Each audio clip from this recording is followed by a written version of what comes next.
Sveiki visi.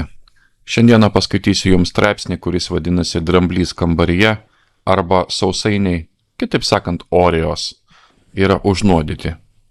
Neseniai pavaizduotame akivaizdžiame ir neįprastame mele, kuriuo dabar užsiima politikai ir vyriausybės pareigūnai, Tuckeris Carlsonas apibūdino vaiką meluojantį, kada jo buvo paklausta, ar jis suvalgė Oreos.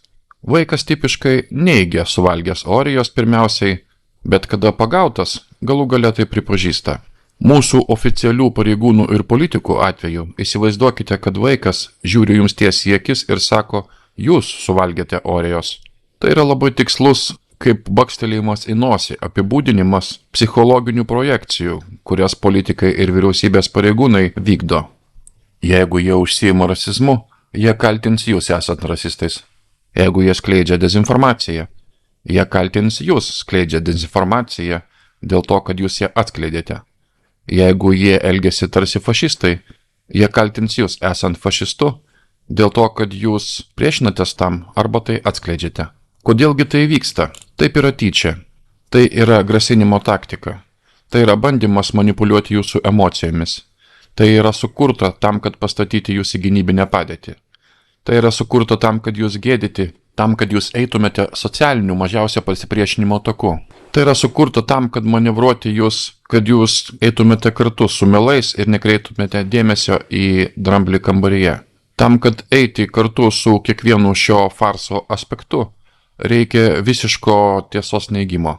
Dramblys kambaryje yra tai, kad Izraelis, Iranas, Rusija ir Jungtinės valstijos ir taip toliau visi įsitraukė į tuos pačius nemokslinius lockdownus ir kaukių reikalavimus. Visi nuodijo savo piliečius COVID-19 nanodalelyčių biologinėmis injekcijomis. Nekreipkite dėmesio į globalią kampaniją arba masinės žudynės.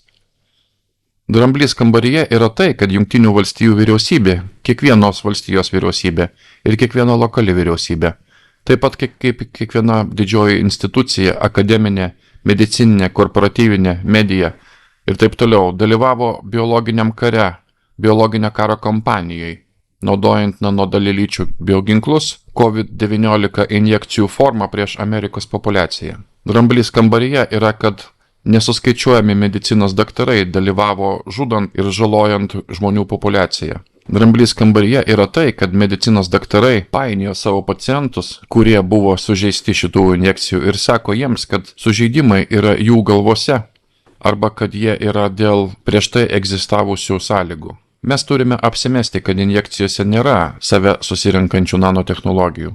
Mes taip pat turime apsimesti, kad šitos dozės neturi silicio, titano arba itrio.